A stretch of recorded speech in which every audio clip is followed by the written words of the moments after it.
बीडवासियांना माझा नमस्कार. मी वैशाली नितीन जायकर. आम आदमी पार्टीकडून धन्यवाद चिन्हावरती निवडली आणि नगराध्यक्षपदासाठी निवडली आहे.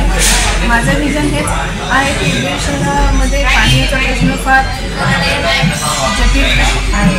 पाणी पुरवठा लोकांना होत नाही, व्यवस्थित होत नाही. तर पाणी पुरवठा आठवड्यातून कमीत कमी 2 ते 3 वेळा तरी लोकांना व्हावा, याच्यासाठी मी स्वतः प्रयत्न करणारच. नंतर जे काही बारकाईने पाणी पुरवठा प्रकल्प आहेत ते सुद्धा मी माझी नक्कीच लावणार. त्यानंतर स्वच्छता मोहिमेच्या बाबतीत शहरामध्ये अनेक ठिकाणी इतके कचऱ्याचे ढीग पडलेले आहेत, त्याचं व्यवस्थित व्यवस्थापन मी करणार. घंटागाड्या रोजच्या रोज बीड शहराला मी येण्याचा नक्कीच प्रयत्न करणार. त्यासाठी आपण सुका कचरा आणि ओला कचरा हा वेगळा करू, त्याच्यापासून काही आपल्याला निर्मिती करता येईल का ह्यासाठी सुद्धा मी प्रयत्न करणार. त्यासाठी शहरामध्ये जे काही रोगराई वगैरे त्यासाठी एक प्रतिबंधात्मक उपाययोजना मी नक्कीच करणार. त्यानंतर बीड शहरामध्ये मी पाहते की अनेक ठिकाणी मुख्य जनावरे इतके फिरत असतात, त्यामुळे वाहतुकीला त्रास होतो, वाहतुकीमध्ये अडथळा निर्माण होतो. त्याच्यासाठी काहीतरी प्रतिबंधात्मक उपाययोजना मी नक्कीच करून दाखवणार. नंतर पूर्ण शहरामध्ये रस्त्याचे प्रश्न इतके जटिल आहेत, त्यानंतर नाल्यांचे प्रश्नसुद्धा इतके जटिल आहेत, ते सुद्धा त्याच्यासाठी सुद्धा मी नक्कीच प्रयत्न करणार, ते सोडवण्याचा मी नक्कीच प्रयत्न करणार. त्यानंतर नगरपालिकेची विकास कामे जी आहेत ती भ्रष्टाचारमुक्त कशी होतील आणि पारदर्शक पद्धतीने कशी होतील ते मी नक्कीच करून दाखवणार.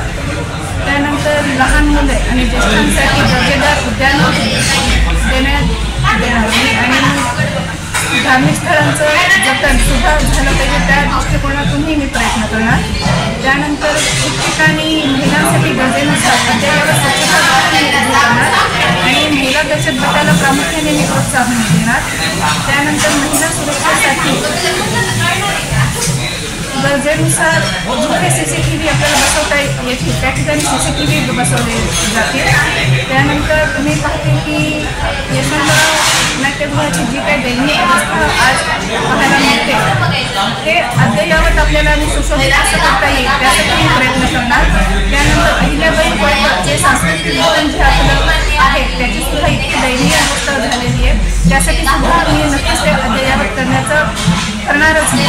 त्यानंतर नगरपालिकेमध्ये जो काही भ्रष्टाचाराचा जो काही कारभार आपल्याला पाहायला मिळतो तो भ्रष्टाचार मुक्त कसा होईल त्यासाठी मी नक्कीच प्रयत्न करणार. त्यासाठी आपण जन्ममृत्यूचे दाखले, बांधकाम नकाशे, कर भरपाई हे जे काही सगळं आहे हे एकल खिडकी योजना राबवून 48 तासामध्ये त्याचं निवारण कसं करता येईल हे आपण करणार.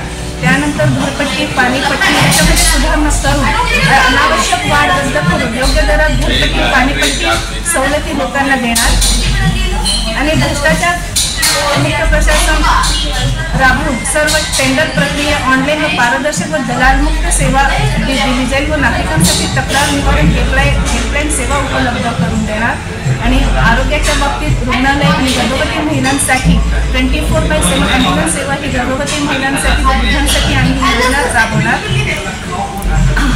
आणि आजपर्यंत बीड शहरामध्ये या प्रस्थापित लोकांनी जनतेसाठी कुठलंही काम केलेलं नाही. मी पाहते आता बीडमध्ये इतके लोकांच्या मूलभूत गरजा पूर्ण केलेल्या आहेत, इतके प्रश्न लोकांच्या प्रलंबित आहेत आणि आज ह्या प्रस्थापित लोकांनी जे काही उमेदवार दिलेले आहेत हे एक प्रकारचे रबरी शिक्के आहेत. हे स्वतःच्या मनाने कुठलाही कारभार नगरपालिकेत करू शकणार नाही, पण मी आज जनतेला हा ठाम विश्वास देते की मी जे काही काम करेल ते मी स्वयंभू मी स्वतः स्वयंभू असल्यामुळे मी लोकांच्या सगळ्या गरजा त्या पूर्ण करूनच दाखवणार. मी दुसऱ्यांसाठी रबरी शिक्का नाही.